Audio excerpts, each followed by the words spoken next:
And here we go.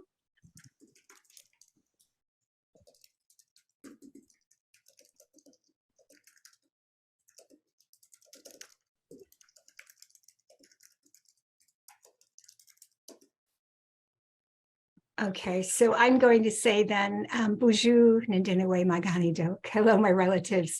Miigwech for joining us. Kim Blazer, Nandijinakas, Anishinaabe Kwe Nandao, Migazine and Dodem. My name is Kim Blazer. I'm Anishinaabe from the White Earth Nation, and I'm founding director of Indigenous Nations Poets. And I'm delighted to welcome you to this evening in a pose workshop featuring the wonderful fellow Annie Wenstrup. And to focus, I'd like to offer a quote. Since this is about portrait poems, I thought it might be fun to read a quote from Deborah Miranda, who was one of our faculty members for our inaugural retreat.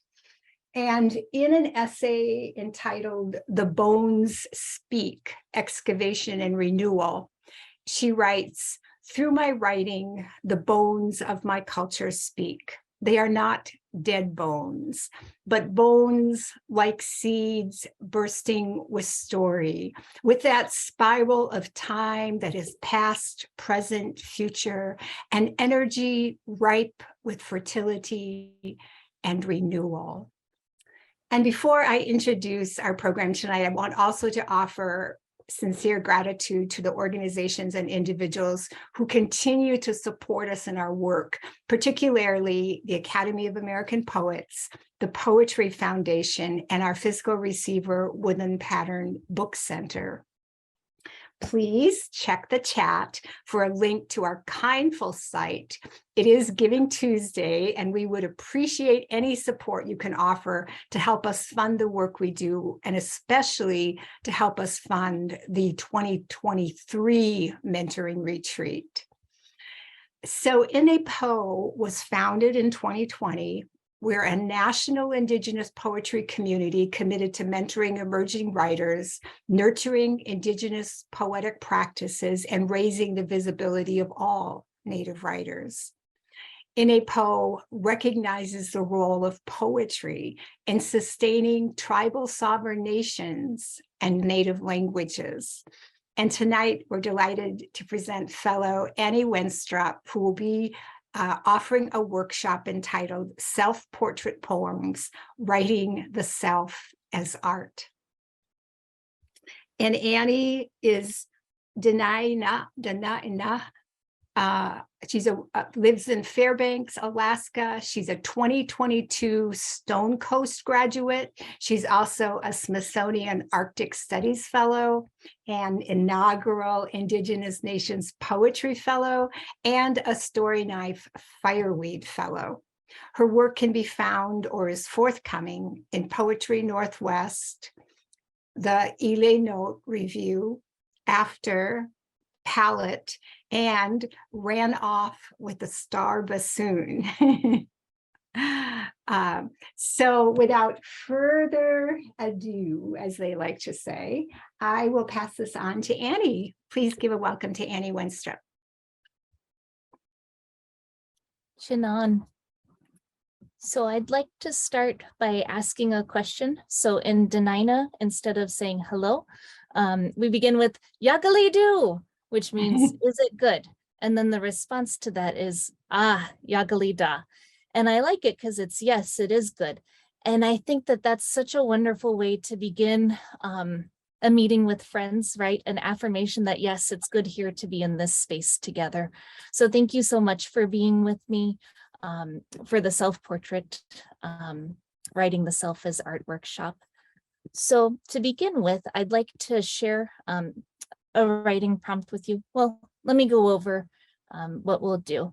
So I thought we'd start with a little bit of time to warm up and write, become present and grounded in our space. And then I'd like to talk a little bit about self-portrait poems. I think what makes them compelling and interesting. Then there are 2 self-portrait poems that I'd like to read with you and discuss. And interspersed through that, we'll take some more time to stop and write. And then at the very end, we'll have time to work more with the prompt. So with that, let me start sharing my screen and the prompt should pop up if I do this correctly. Let's see here. Oh, I've got to move my windows over. So if you have an object with you, this is when you would take out your small object.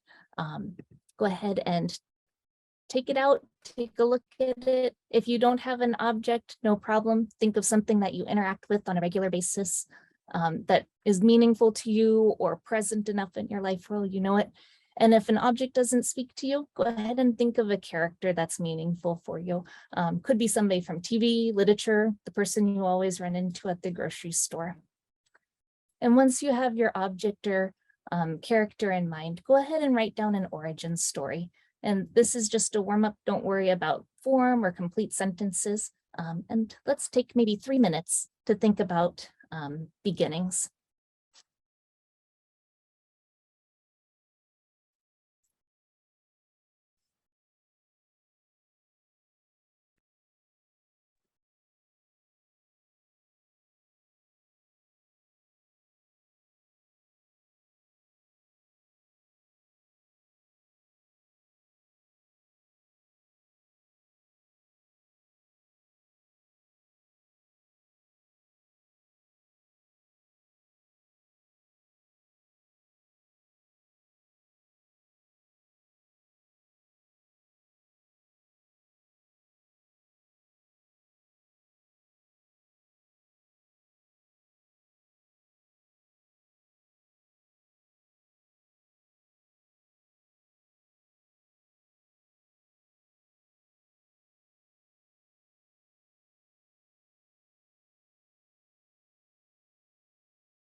So we'll take just a minute to finish up this thought.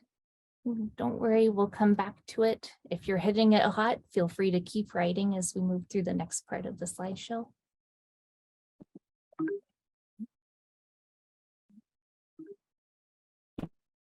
Let's see. So I guess the first question is why self-portrait poems? And kind of, I'd like to share a little bit about what drew me into them, why I think they're worth writing about and reading. It started with when I was at Stone Coast, I was working on a project that thought about museums and artwork. I was doing, as somebody who has a lot of writer's block, ekphrastic exercises are a way for me to enter into a poem and to kind of access that, whatever that is that makes writing happen.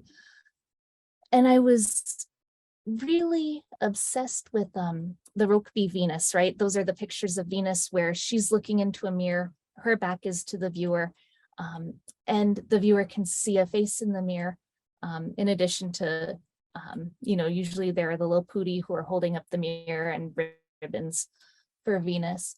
And what struck me as I was learning more about them is that when you're looking in them, there's something wrong with the geometry of those paintings, right? We assume that it's Venus's face in the mirror, but it's actually, if the painting's geometry was extended out into the real world and beyond the frame, it would be the viewer who's standing in front of the painting. And even though our brains kind of make a cognitive error that attribute the face to Venus, that mirror becomes a portal in where we stand inside Venus's shoes, right? Or, at least the same spot on the floor. I don't know if she wore shoes, but I was asking, like, well, what happens, right, with that blurring of identities and with this, right? It seems to make a portal into the painting, and it seems to open up the subjects of the painting and make them accessible in a way that they normally aren't. And if there's a special name for that kind of setup, they call it the Venus effect, and it's really prevalent in movies. A lot of artists take self-portraits that way, where you can see their reflection in a mirror or in their own camera. And so I started reading self-portrait poems as a way of thinking about how is the identity represented, and how can a poet complicate the relationship between the poem speaker and the audience, right? Because I think a lot about what does the gaze mean, and what does it mean to be looked at? What does it mean to be witnessed? And to do the looking and the witnessing too. So that's kind of like where my obsession with this comes from. And I think that the other part of it, James Hall gets at in his quote, that it's widely assumed and hoped that self-portraits give privileged access to the sitter's soul, and they overcome alienation and anonymity experienced by so many in modern urbanized societies, right? And we see it not just in museums, but in selfie culture too, right? Like, I like to snoop and see how people choose to present themselves on Instagram or social media. And I think that goes into something that's really prevalent in Western culture and philosophy, right? That outward signifiers such as race or gender or clothing can give access to somebody's internal attributes and qualities, which all of a sudden becomes really problematic, right? But self-portrait poetry becomes the space where the poet and the poet's speaker can complicate those manners of representation. And there are so many good poems that do this, right?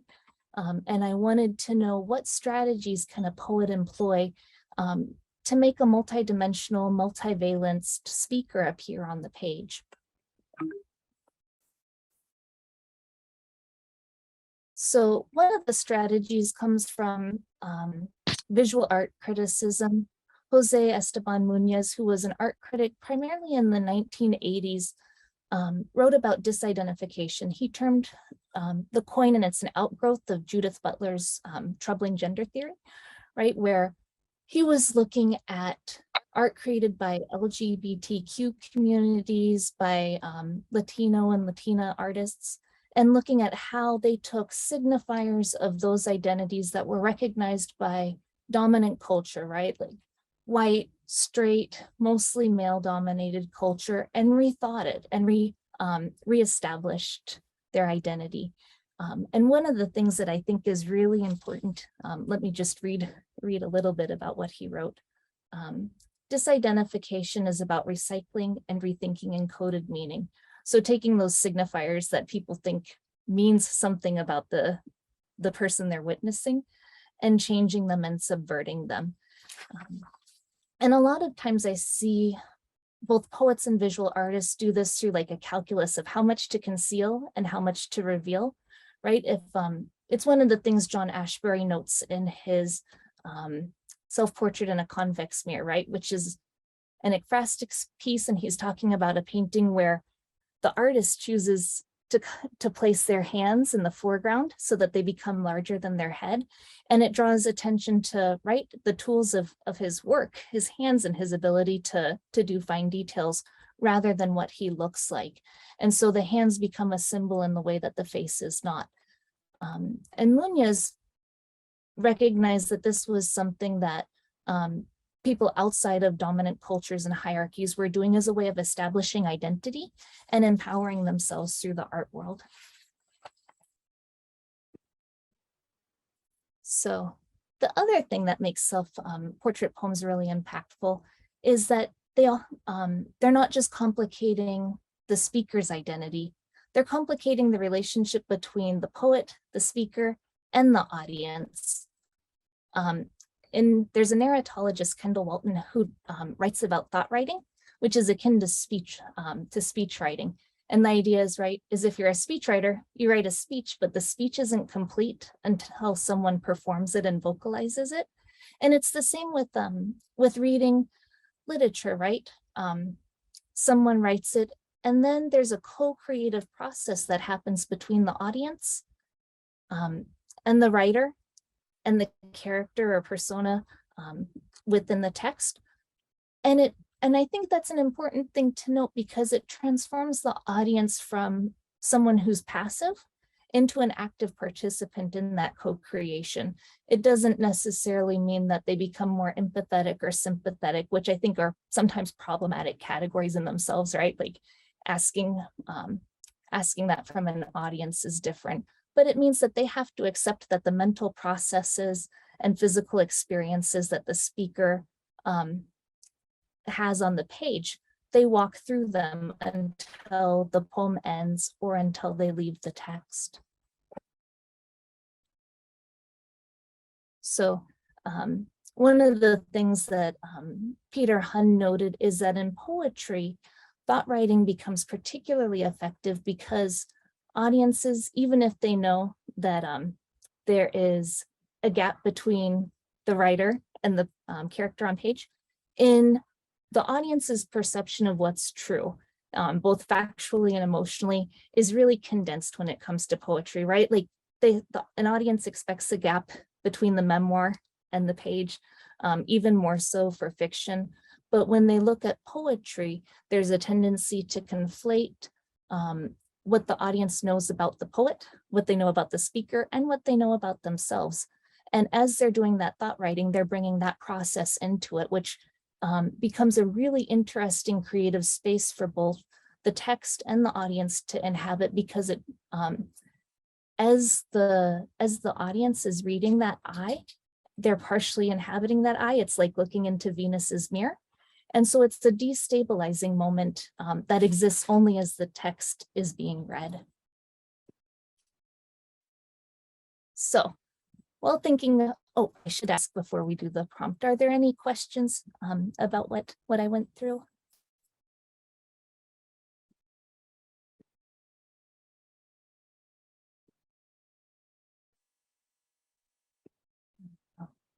Okay. So thinking about those strategies, I'd like you to take a moment and ask your object what it is they would like for you to know. What is their urgent truth, right? Like if your character or your object could speak, what is the one true thing about itself that needs to be known, you know? And if your object or character is not speaking to you, if this exercise is not hitting those points, what's the one thing for you as a poet that feels urgent, that keeps you returning to the page over and over again as a way that you'd like to be known? And go ahead and make some notes about that. Again, we'll take 2 to 3 minutes.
Recording in progress.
Okay, we'll take just a little bit to wrap up that thought. And while you're finishing, I should note that, although these are the strategies that I've pulled that are prominent to me about self-portrait poems, there's still strategies that incorporate craft techniques that you see in all poetry and literature, right? And a lot of times poets will work with craft techniques like how the poem is working sonically, or the way that a word can be used two different ways to create that kind of meaning and disidentification as well. So as we move into reading a poem, if you'd keep those things in mind. So the first poem that I'd like to read and discuss with you guys is Self-Portrait as the Changeling by Indigenous Nations fellow Hallie Kirkwood, and Hallie's agreed to read this for us. And so I'm going to mute myself and let her read for us. Thank you so much for choosing my poem for this workshop too, Annie. I'm learning a lot, so I'm very honored to be included. This is my poem, Self-Portrait as the Changeling. Wet, where all I had longed for was the determined touch of softness. Wet, I watched the solids come and go. I counted feet that ache and echo of planets, became the prosecutor and defense of my own heart, that red-tailed escape from the struggle to represent the shapes required of love. A rosebud, briefcase or snarling mutt, pea soup, blood blister, I knew hate most not as these, but in my formlessness, poured into a coffee cup my keeper mimicked to sip. I could not honey my clay, the shape of our star days, a hum in the rookery of birds I would know and never be. And when I found my people, when my people meddled with me, they opened a hole to home in the punch clock of deep space I was destined to fall through.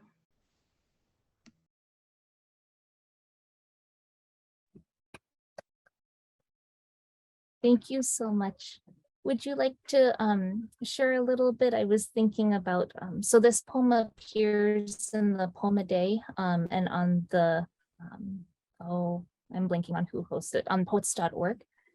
So you can find it there when you'd like to return to it later.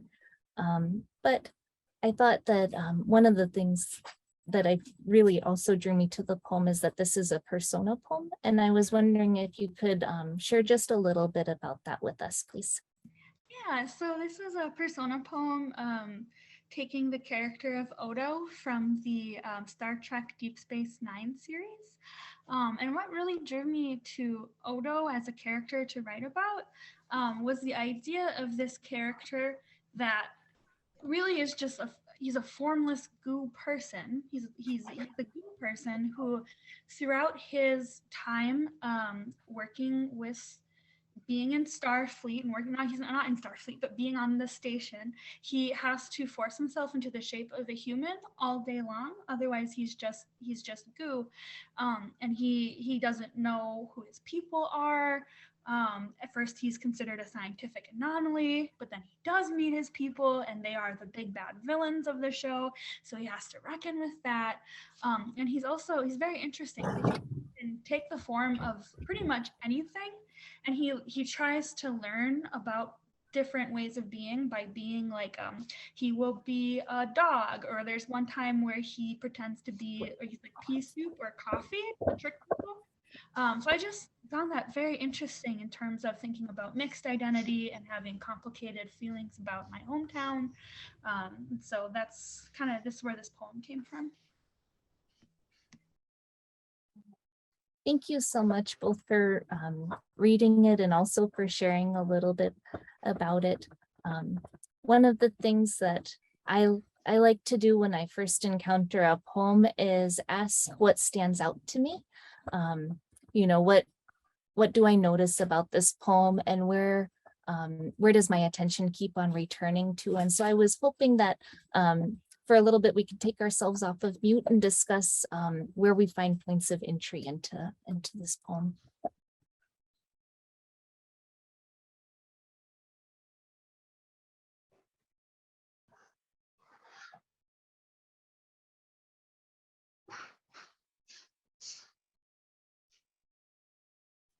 I think the sensation of the wetness is where I really like, where things really, the first turn for the poem for me is right there. Like the determined touch of softness is such a lovely line. And then wet is so unexpected, but it's also such a visceral sort of feeling in the poem that I'm instantly brought into it. And I want to know where the poem is going after that. And it's sort of like you've sold me on it right there. But it's that sort of like, what is the creature, or what is the changeling that would feel, because I didn't know where this has come from as far as the character, but what is the type of creature you instantly know that thinks about the world in terms of wetness and softness?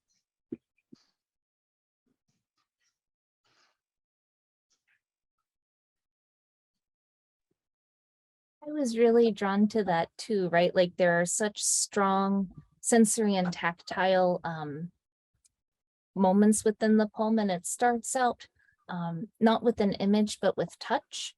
And then I think that really that gives the poem space to open up at the end, right? When there's a talk of a whole, right? We're experiencing it with our bodies as a reader, not just cognitively or imagining it, but it's something that's become concrete.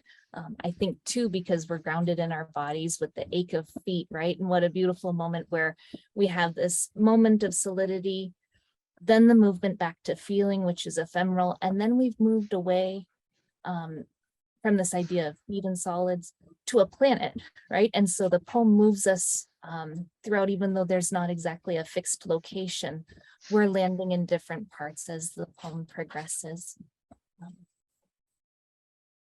Annie, I really appreciated the part where it shapeshifts, right? So the line from the struggle to represent the shapes required of love. And then I took what followed that as some of these kind of possible embodiments, right? A rosebud, briefcase, or snarling mutt, pea suit, blood blister. They're also different. And they have, they have a different connotation, all of those things too. And the idea for me of, being forced to have a particular shape. And I like Kinsey, I also had no concept of what the origin of this might be. But I really like that sort of both the requirement and then the imagining of these various kinds of shapes.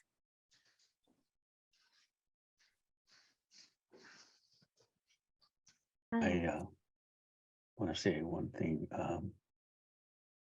My object is a bonsai. So this idea of struggling with shape is all about what a bonsai is, right? You force it into a form, into something which is normally, it's human formed instead of naturally formed.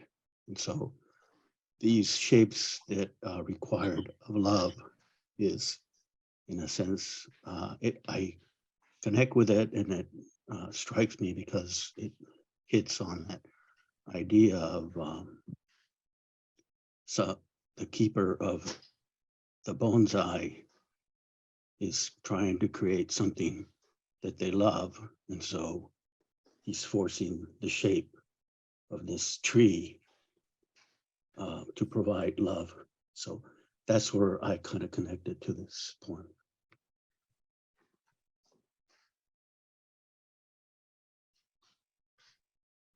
Thank you, Edgar. Hi, Lucy Rose Johns. Hi, Lucy. I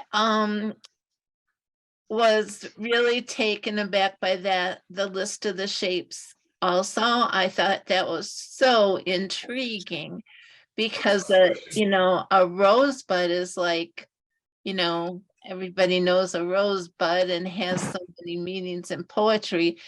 And to go from, oh, rosebud to briefcase, it's like, say what?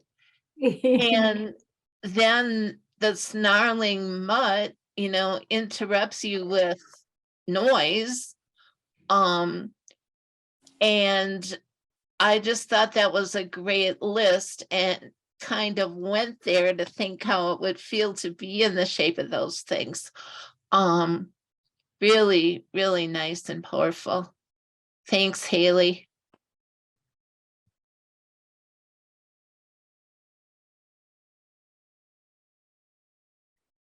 Thank you. So one of the things I wanted to note about the poem is the title and how it works with that idea of both concealment and revealing. Where, right, like if you start by taking James Hall's assertion as true, right, that you're going to see something that reveals an inner truth, this poem immediately subverts that assumption about what a self-portrait is, because the title tells us that we're not seeing a stable image, right? There's what we're seeing can change, it's not fixed, and that introduces both an element of instability, but that instability is compelling, right? We want to look further into the poem to see, okay, well, if this isn't going to give me an image to settle on, what is it going to do, right?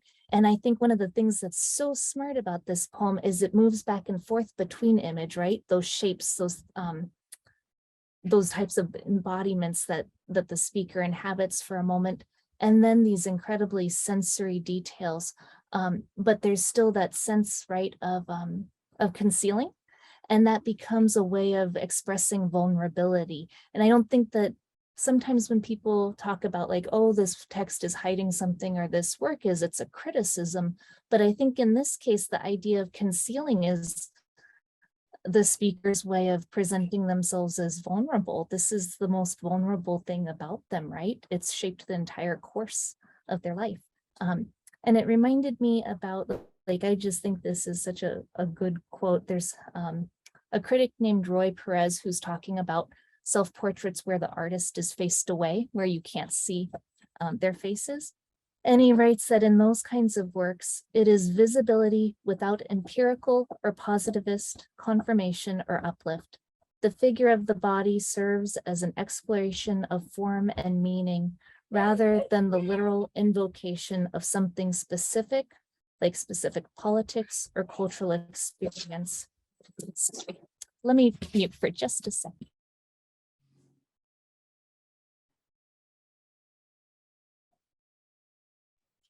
So, sorry about that. So he goes on to say, in refusing to clarify the image's significance, the speaker avoids being reduced to an image. This too is a strategy of disidentification, and it's one that's employed to avoid the push to conflate an artist's work with identitarianism, right? I think a lot of times when an artist writes, there's a tendency to say like, oh, this is about their identity. This is a poem about being Indigenous, or this is a poem about being queer.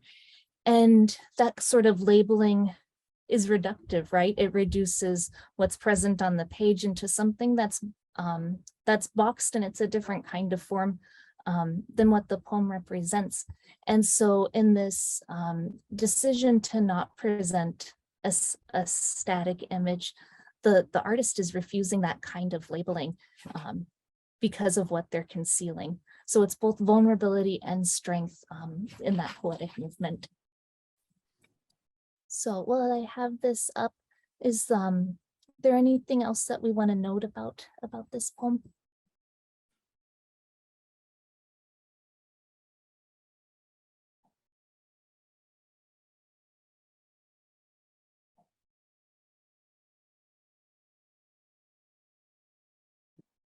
Okay, we'll go ahead and we'll move on to the next slide. I thought this was an amazing self-portrait, especially because of the title. So as we're moving to the next part of our prompt, if you are running dry, I thought that this was such a great title, right? Susan Stewart Medicine Horse, self-portrait of the artist posing as an object of curiosity. Right, and that idea of self-objectification, that awareness of being looked at and the decision to confront it, that's a place to start if you are looking for your beginning. And this is another option.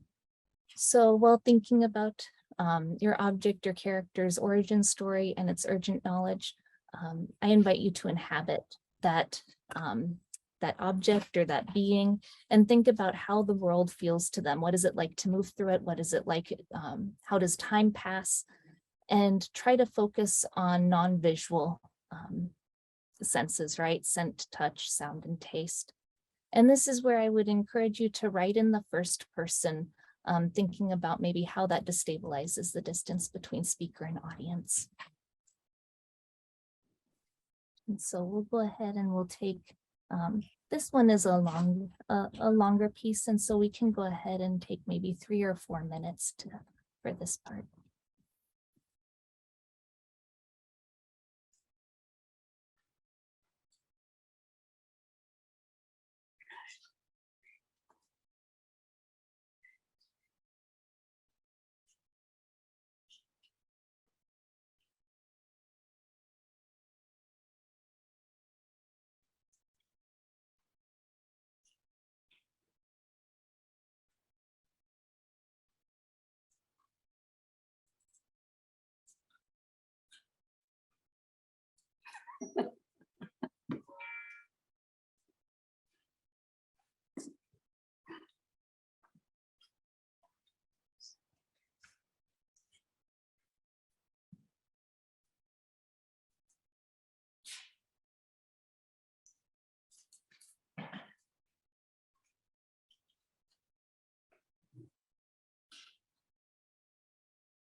We'll go ahead and take just a moment to wrap that up.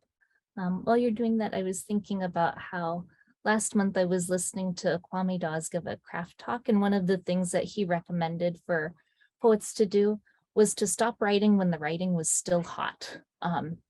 The tendency is to keep pushing through because you want to see, like you want to ride that momentum.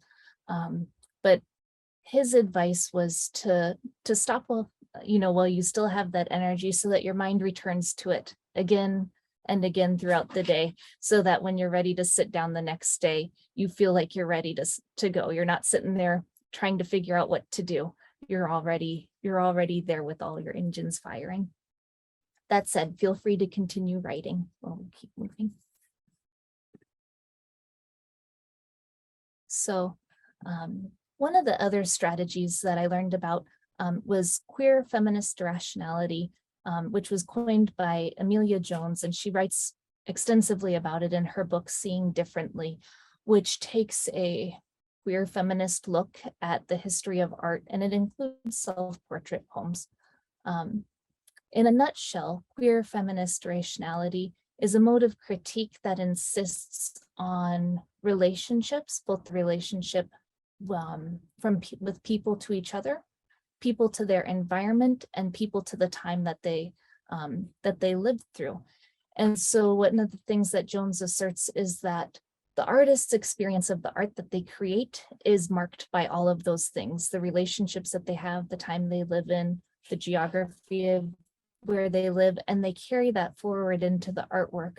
And each audience member that encounters the artwork brings those same encounters about how they're marked by time and place and their relationships. And so each time an audience member is looking at that artwork, it's just like the poem, right? When it's being read in that moment of encounter, it becomes new again because it's being seen in a specific way that is unique to both the artist and to the audience.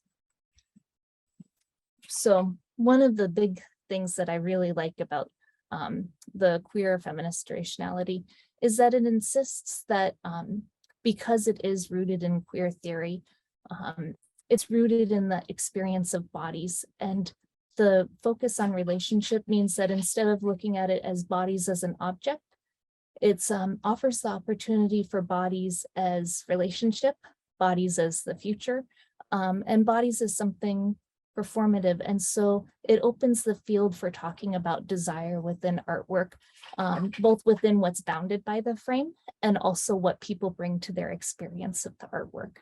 And I think one of the things that Jones was really pushing against, right, was this Western framework of art as something that's highly individualistic and not seen as collaborative. And she wanted to return not just the creating of art, but also how it's critiqued and understood, back to an emphasis on the artwork's place within a community and its significance among people who have relationships with each other. So with that said, could I ask someone to read our next poem, Self-Portrait as Chimera by Natalie Diaz? It was first printed in Drunken Boat, and it'll be 2 slides.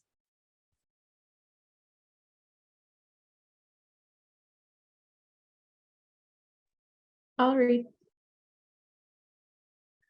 Thank you. Self-portrait as chimera. I am what I have done, a sweeping gesture to the thorn of mast jutting from my mother's spine, a series of narrow steps leading to the temple of her neck, where the things we worship demand we hurl her heart from that height, still warm, still humming with the holy music of an organ. We do and do and do. The last wild horse leaping off a cliff at Dana Point, a hurtling god carved from red clay, wings of wind, 2 satellite eyes spiraling like coals from a long, cold fire, dreaming of Cortez, his dirty beard and the burns it left when we kissed. Yet we kissed for years, and my savage hair wove around him like braids of smoke. Skeletons of apples rot the gardens of Thalheim. First snow wept at the windows while I held a man's wife in my arms. I palmed her heavy breasts like loot bags, her teeth at my throat like a pearl necklace I could break to pieces. I would break to pieces. Diab. A bandit born with masked eyes, El Maragato's thigh wound glittering like red lace. My love hidden away in a cave as I faced the gallows each morning, her scent the bandana around my face, her picture folded in the cuff of my boot. The grave diggers and their beautiful shoulder blades smooth as shovel heads.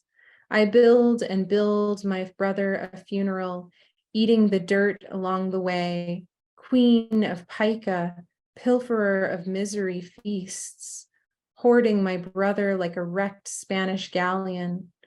I am more cerulean than the sea I swallow each day on the way to reaching out for him, to sing his name, to wear him like a dress made of debris. These dark rosettes name me jaguar. These stripes are my slave dress. Black soot, red hematite. I am filled with ink.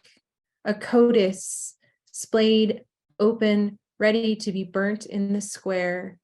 I am, and am, and am. What have I done?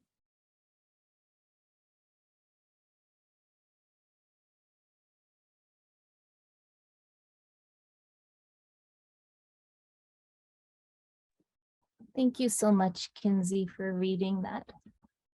So I put a document in the chat.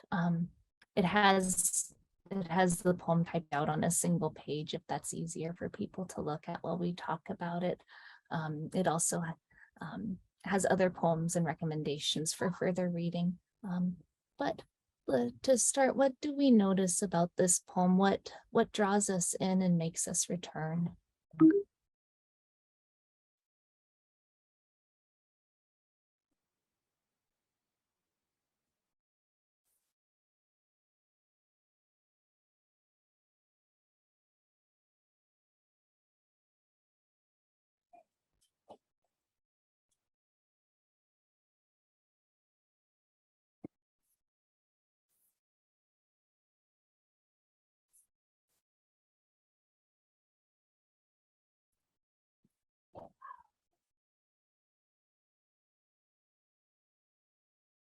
Wait, are you on mute, Kim?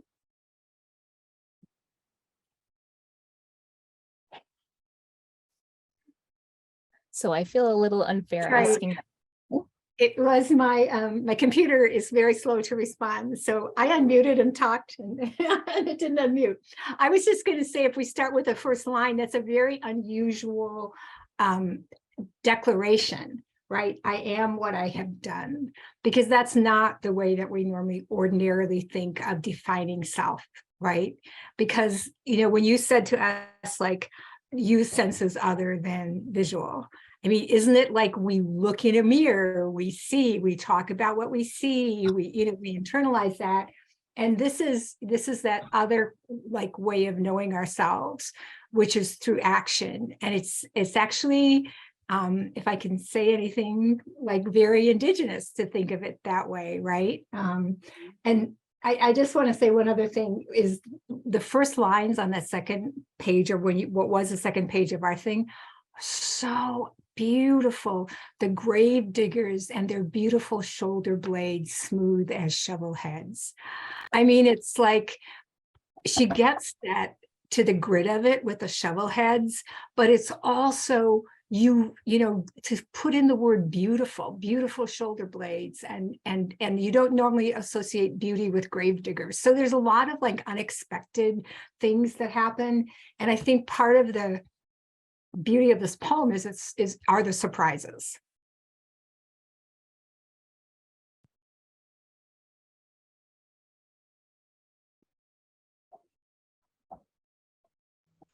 Thank you, Kim. One thing that draws me to this poem is this idea of consuming and eating, being filled with so many different. She's filled with the scent of the bandana. She's eating. She's becoming more cerulean by the sea that she's swallowing. She's eating. She's becoming the queen of pica, which is the. I think what she's referencing is the condition where once someone has experienced hunger, they begin to crave things that you wouldn't typically eat in a certain form. So this idea of becoming something through the act of really like quite consuming landscape and history, and relations, and these relationships that you have, that really draws me to this and thinking about how we are created as people and how we create ourselves as we go, and the implications, all the implications that might have.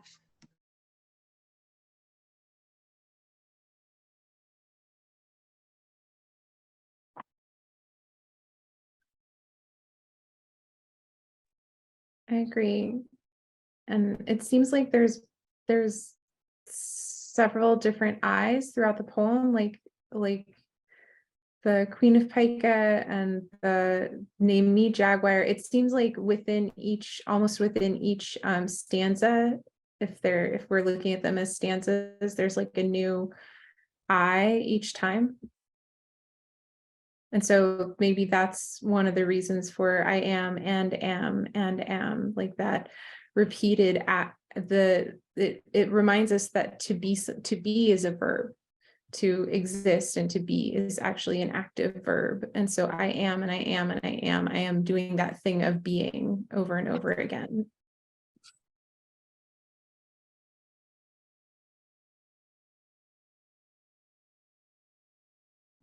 I really love that you pointed that out, because so often, right, like the first thing to go from poems or any kind of writing is to be, right?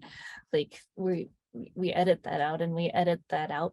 And so to see that repetition is both startling, and it also like the repetition of those short phrases, right? There's a sonic quality where it kind of reminds me of drum beats, but it also like visually reminds me of the necklace that's torn from the throat, right? And there's that idea of something small and discreet but united becoming something that falls apart. And so the layers of instability between those two are really exciting to me.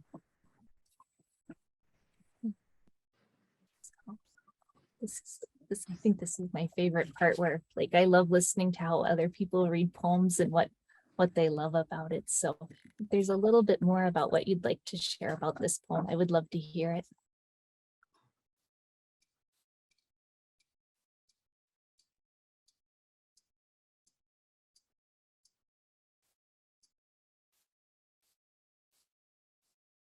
I like how she wants to wear him like a dress made of debris. And then she says these dark rosettes name me Jaguar. So I sense a connection between the debris and the rosettes on the a jaguar has spots, not stripes. So I like that connection there. Also because it sort of touches upon the Aztec heritage that she has, with the jaguar as a fighter, a warrior. And also at the very end, where she says, a coda blade open, ready to be burnt in a square. There's a lot of history there that she's condensing into a very small phrase, really. I mean, its codices were all burnt, and history disappeared. So there's this question of I am, what have I done? I don't know, there's something going on there that I'm connecting to, but I don't know what it is. I really like the language and the connections it makes as it moves along.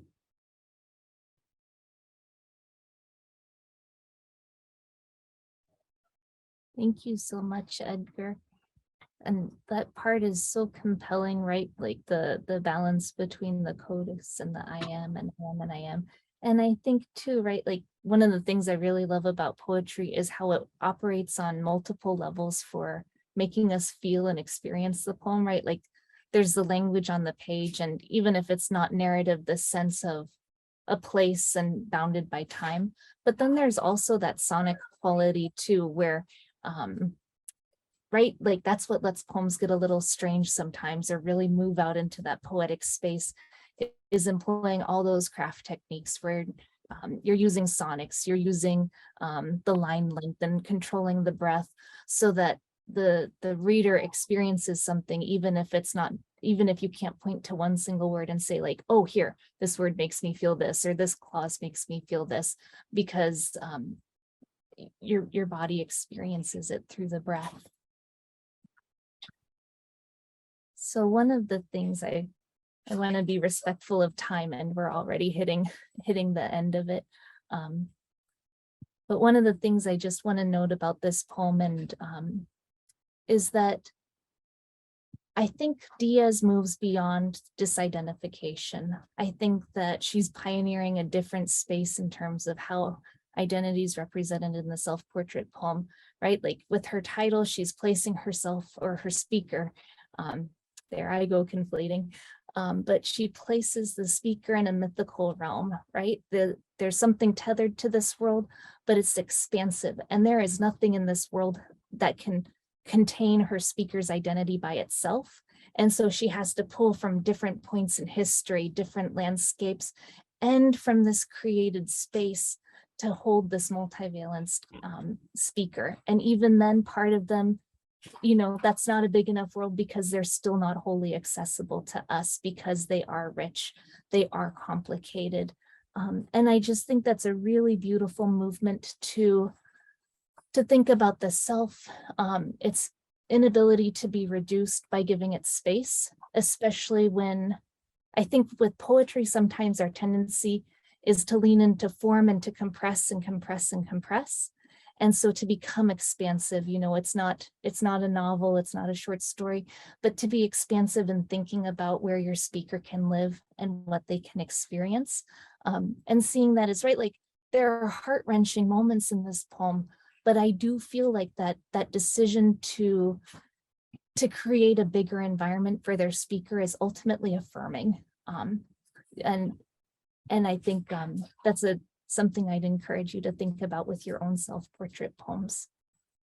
So that said, this is our final exercise. I can email the slides to you later if you'd like to return to the prompts, and also it has the credits for the images that I used. But going into the future, especially as you're percolating about the origin story, can you think about complicating the timeline? And can you think about what you'd like to affirm with your poem for your speaker? You know, I think that idea of what the object or character is, their essential truth, and what needs to be affirmed is usually a pretty close linking. And so sometimes putting space between those two or collapsing it can lead to some interesting energy within the work. So I'll leave that up for a moment just to let you guys write it down.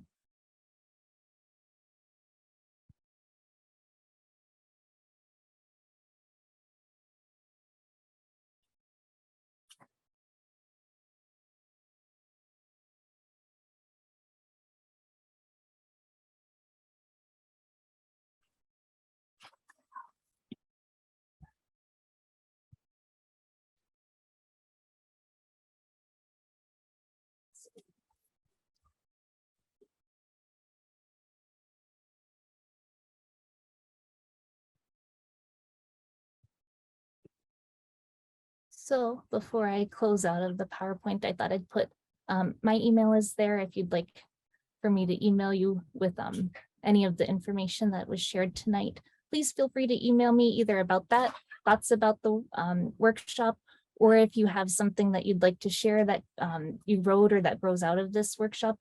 I love reading other poets and kind of hearing what struck them and what they took away from it. There's also information about where to find out more about Indigenous Nations Poets and the email address, especially if you have questions about the program. So Annie, it's Kim. Why don't you invite anybody who might want to share something, a line or two that they've written, to do that with us? Does that sound okay? That would be wonderful. I would love that. And I would like to see those of you who have your camera on. So I'm going to go ahead and close my screen share. But like I said, I can share that information if you need it so it's accessible. Yeah, please share what came up for you during the workshop.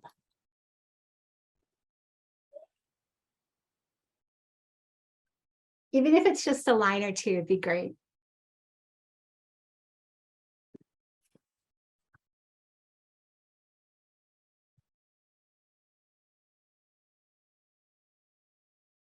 Or if somebody wants to show us their object, that'd be great too. I had near me this violet crayon, and it got me thinking about how do we create colors for crayons? What are they, what in the world was this particular violet inspired by? What was the chemical composition that created the crayon? And what does the crayon want? And I think the crayon wants to be used, and I think it wants to be dulled rather than perfectly sharp like it is here. So that's sort of what I was thinking about. Kind of the complicated nature of crayons.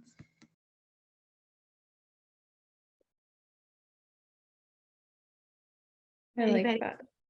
Yeah. I didn't have my object actually. I don't know where my object has gone in the world, which is kind of part of the, I think, like the complicating the future and the past of this object. But it's the Christmas bulbs that my grandmother used to have that had each of our names on it, like in glitter, in the family. So a whole family of Christmas bulbs that would hang from the lintel, from the evergreen branches. So I asked, what does it mean to adorn, to glimmer in electric light, to hear the sound of that gleam as a series of shimmering cadenzas, to take in the snap of faux pine, the chemical funk of cotton snow, the twist of a mirror bright ribbon. That's gorgeous.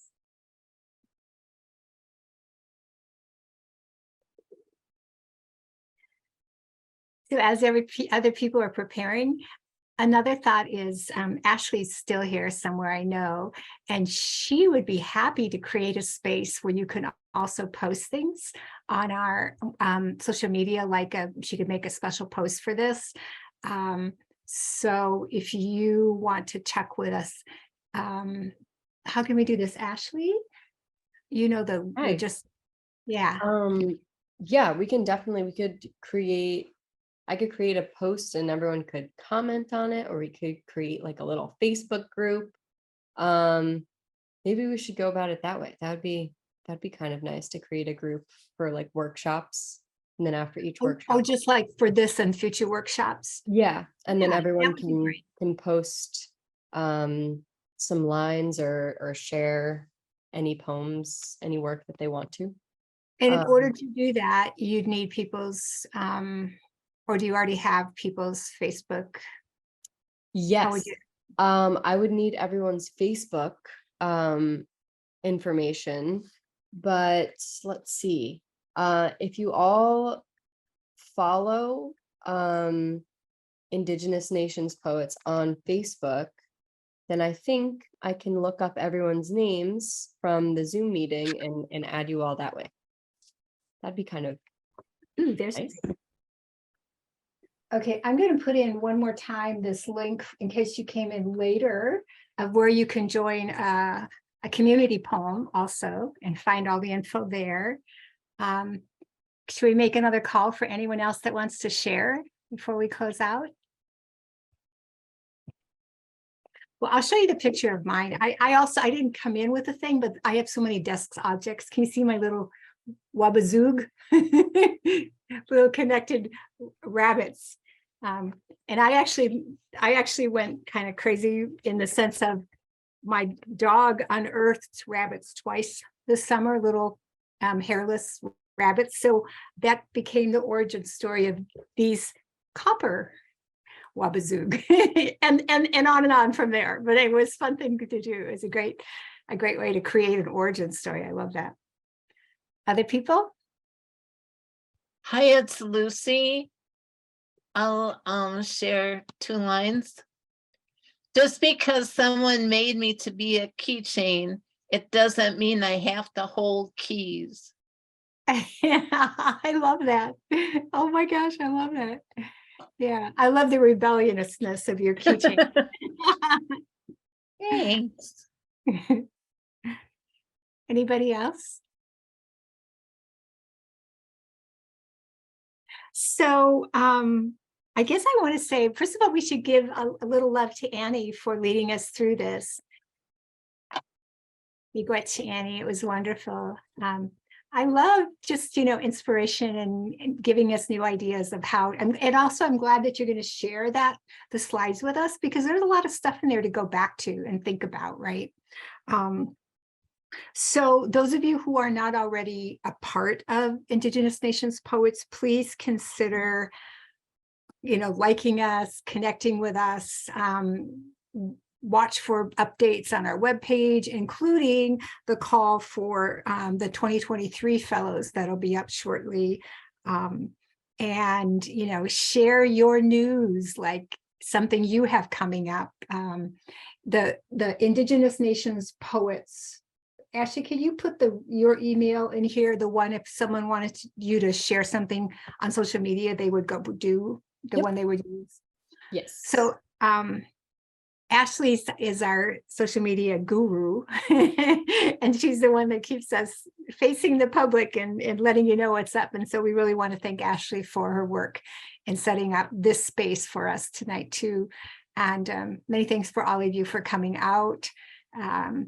And again, keep writing, keep in touch, and share with us. And I guess I should say one more time, it's Giving Tuesday. Ashley, would you mind putting in again our Giving Tuesday link? We need money to hold next year's retreat. We need money to continue to do the work that we've been doing. And we want to, build this organization. So we can offer more workshops and so forth. So miigwech for coming out. Great to see you all. Annie and I and Ashley will stay here in case you want to just chat. Anybody who wants to hang around, but feel free to go off otherwise. Shannon, thank you for being here so much. I appreciated the chance to talk about poems and topics that I really love and hear about them from you. It's such those conversations for me are such a fruitful place, and I hope it was for you too, Shannon. Great selection you had of those poems for us to read too. Those are great.